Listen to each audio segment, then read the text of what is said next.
So check this out. It is December 27, 2019, and that, ladies and gentlemen, right there is all the snow that remains.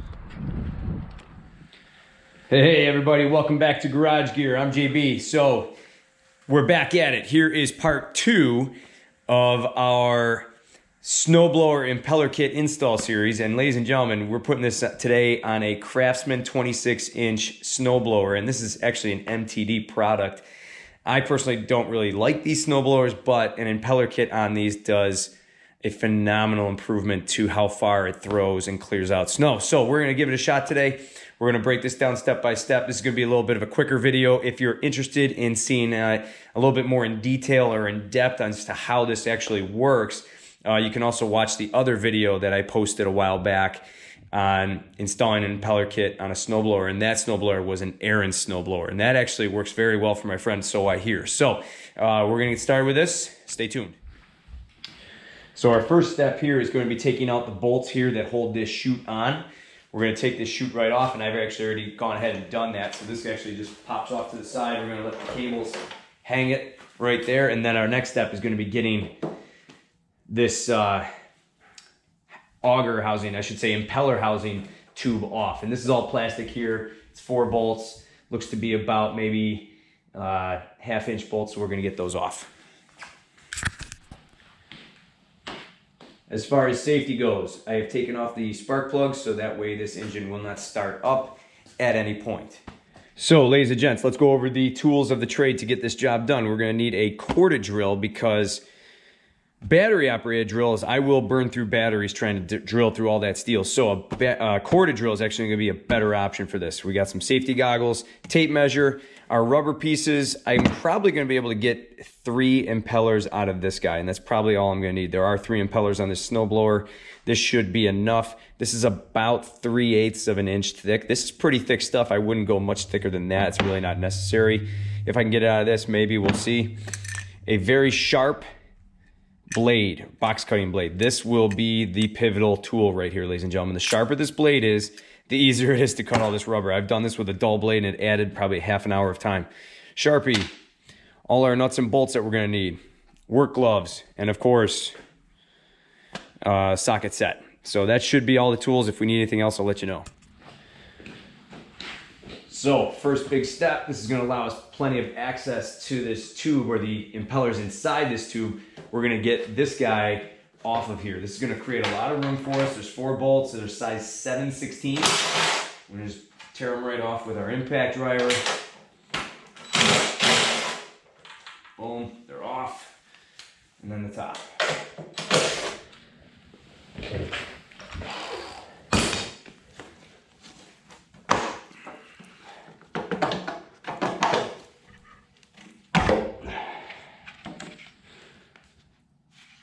There you have that. This little lip kind of sandwiches the metal right there, so that makes it a little tricky to get in. All right, so take a look, ladies and gentlemen. So here are your impellers. There are 3 on this. Now this is actually a nice thing because we can get our hands in here much deeper than we can on maybe like an Ariens where the chute is way up here. So, but if you look here, ladies and gentlemen, I can stick my whole finger in there. I mean, I can stick my thumb sideways. I mean, that's about a ½ inch gap right there. So there's no I mean, it almost makes me laugh. These things clog up so easily because so much snow can build up in there. And it's hilarious how much space is there. It's ridiculous. Now, when we put the impeller pieces on, they are going to rub against these 2 bolt heads here. So I did this on a snowblower a long time ago, and it did make quite a bit of noise as you ran the impellers to throw the snow. It just made this brrrr, just that kind of noise because it was just rubbing against these. So I guess over time, the impellers would wear into this, and you kind of have this, like, you know, carved out piece of rubber that would flap over these. But I think what we'll do is we'll just probably put it right up to them. I think that's what we'll do here. We're not gonna go right up to this edge. We're gonna go right up to these edges. So that way it's not making so much noise. It'll get it a lot closer. It'll still minimize the gap. It'll probably make a lot less noise that way. So that's our plan. So the next step is going to be to measure out this width of the impeller. This part right here kind of curves up, so I don't want to put anything there. That's not really necessary, but what is necessary is where you see this flat bottom. So from about here to this edge right here, we'll give it a quick measurement, and it's going to be roughly 2.5 inches. That should do. So now we'll go back to the workbench. We're going to cut out 2.5 inch pieces on there. So now what I'm doing is I'm marking off a 2.5 inch by 2.5 inch block on this piece of rubber here. And it doesn't have to be perfectly straight. You could be a little off with your measurements. That's okay. As long as you have a decently sized piece right there. That is a 2.5 inch by 2.5 inch square. And that should be all I need, because once these are rubbing against the side, that gives me plenty of room for 2 bolts here and here. That should be more than enough.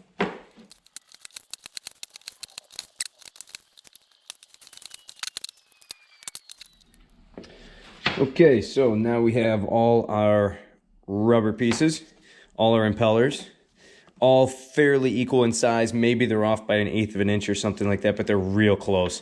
And then I got a bunch of old junk bolts. These will all do just fine. Old junk bolts, a couple of washers, one for each side of the impeller, and then a nut to go on the end. So we're gonna get rocking and rolling. We're gonna have to start drilling some holes here.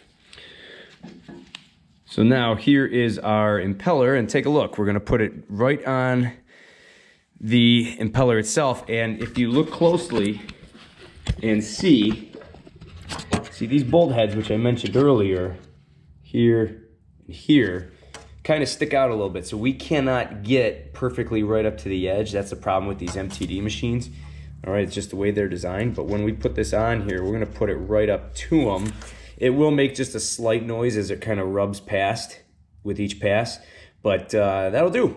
I mean, that'll get us plenty, and that'll clean out. I mean, you'll have just like 1/8 of an inch gap there, which is nothing compared to what it was before. So you can see it was about 1/2 an inch or more before.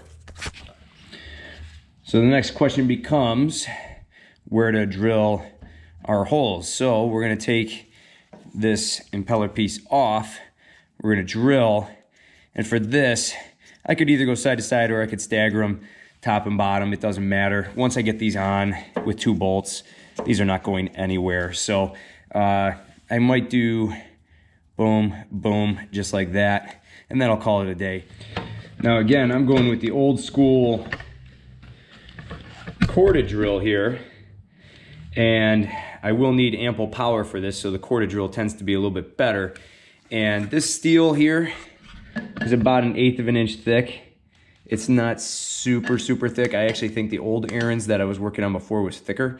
I'm gonna use a smaller bit, and then I'm gonna step up to basically a 3/8 inch size bit. So that'll make the hole a little bit bigger, and it'll allow me a little bit of more playroom to put the impeller piece down, and I can maybe move it up or down or side to side. So that's our plan. We're gonna start with a smaller hole and get down to business. So here we go.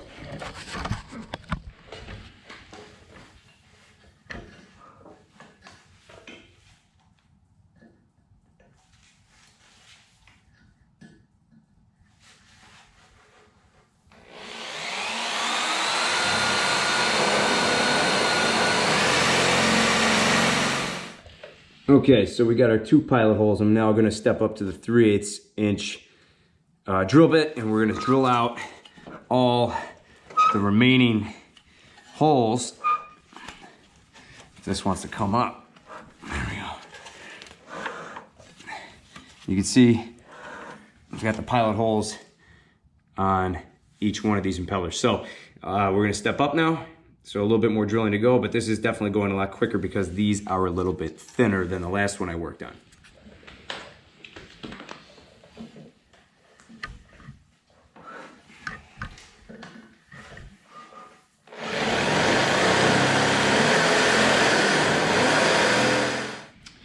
So now you can see that we have our 2 holes. We have plenty of metal filings and shavings down below. And as I spin this and rotate it, you can see I got 2 more holes and 2 more holes on the next impeller. So we're all done drilling. Now we're just gonna vacuum this all out, and we'll be on to the next step of drawing out where the impellers have to go. So now, just like last time, I vacuumed out all the metal filings, and we have our impeller piece, we have our 2 holes. Those should be plenty big enough. That's about 3/8 inch on each hole. And now what I'm gonna do is I'm gonna place this, and the glory of this is you can actually see this a little bit better. I'm actually gonna take my marker and draw from underneath. My head might be in the way here, but I'm basically just kind of circling inside each of the holes, making a mark, just so we know where the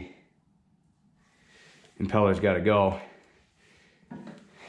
There we go. So might be a little tough to come up on camera, but you can kind of see where I got to drill my 2 holes. So now it's to the vise. Okay, so here's a little trick I've learned over the years. Now this rubber is going to contract as soon as I drill a hole through it. So I'm actually going to step up to a bigger bit. This is a 1/2 inch. So we're going to drill a 1/2 inch hole, but as I drill through it and I pull the bit out, it's actually going to squeeze back down. So here we go.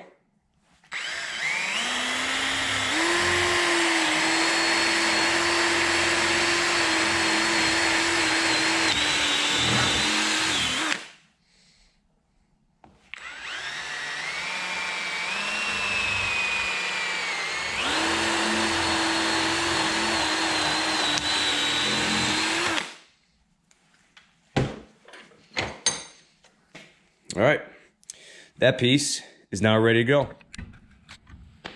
So now those holes line up pretty nicely, and these bolts are a little thinner. These are about 1/4 inch. So we're gonna slide these in, match them up, position the impeller piece where we want it, and we should be good to go. Well, there you have it, ladies and gents. Take a look. We got 2 bolts on. It's about 1/8 inch away from this outside edge, only because these 2 bolts that have to be here in order to hold that other plastic housing on will be in the way. So this is probably going to be the only 2 things that cause any noise or vibration out of these. But we're looking good so far. I got 2 to go. This isn't taking too long. I'm about maybe, let's call it a 1/2 hour into this whole project. All right, so ladies and gentlemen, there you go. All the impeller pieces are now on each of the 3 impellers. So our next step is going to be just to simply put on the chute tunnel right here, and then the chute itself. So we're going to start wrapping this project up. It's going to be done before you know it. Okay, so we have all the impellers in place. Now it's time to pop our guide chute back into place. Now this thing, again, has this double sandwich lip here, so this is maybe going to be an issue getting back on. We shall see. Pop that on.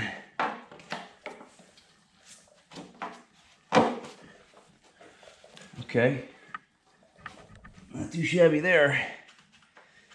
Now this may rub with the impeller kit, so what I'm going to do is kind of push the impeller around and see if there's any friction here, and I think there's going to be.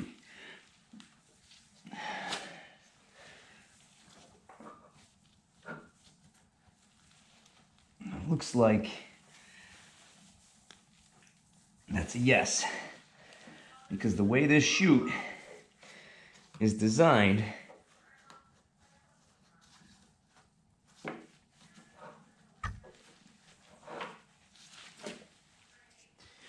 it clearly hits it.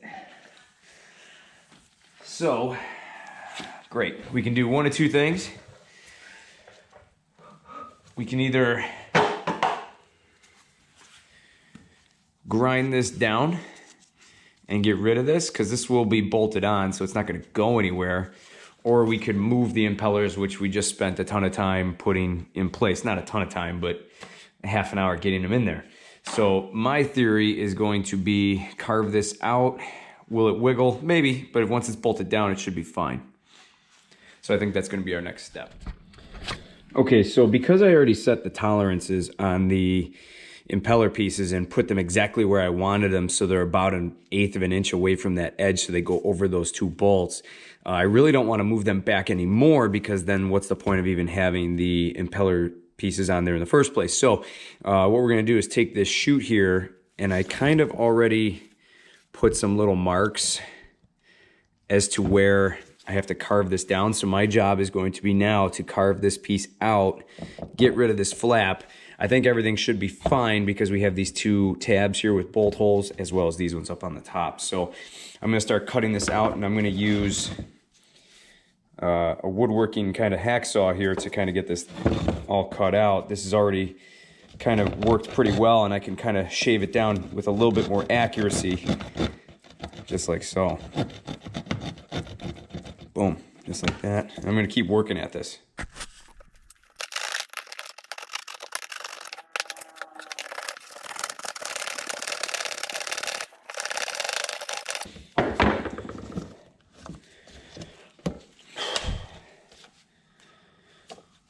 Not too shabby. I'm just gonna tighten this up a little bit here. I guess a rough file would probably do about the same.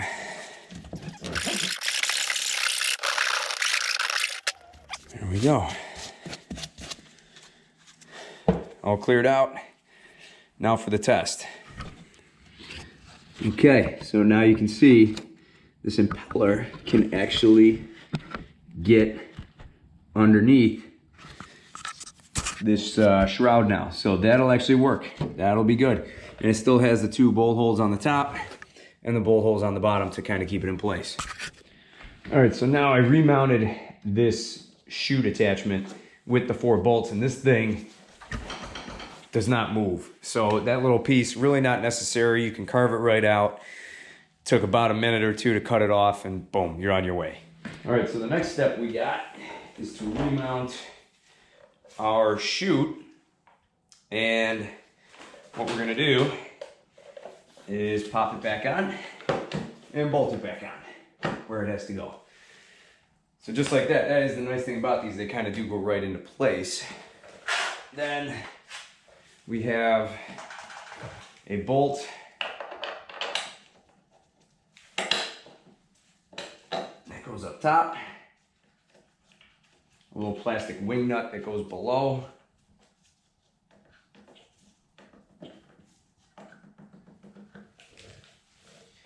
and then we have this clevis pin here.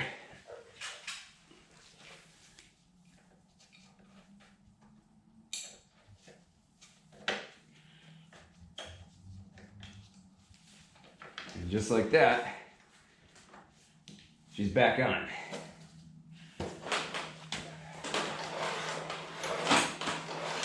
Voila, we have a chute. Piece of cake. Now, what we're gonna do is we're gonna take this bad boy outside, we're gonna warm it up, and we're gonna see how those impellers do. All right, so moment of truth. We're gonna turn this bad boy on. We're gonna start up the engine and get these impellers spinning.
Well, everybody, there you have it.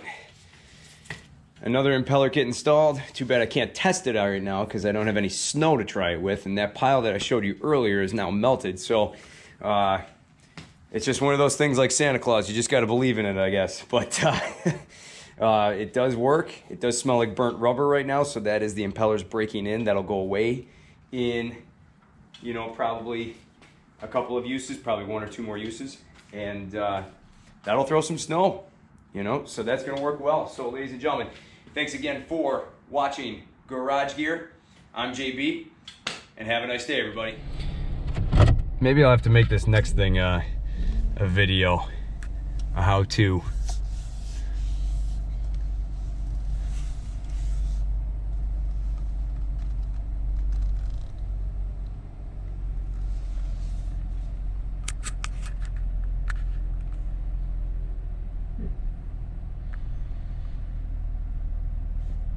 Pretty cool, huh?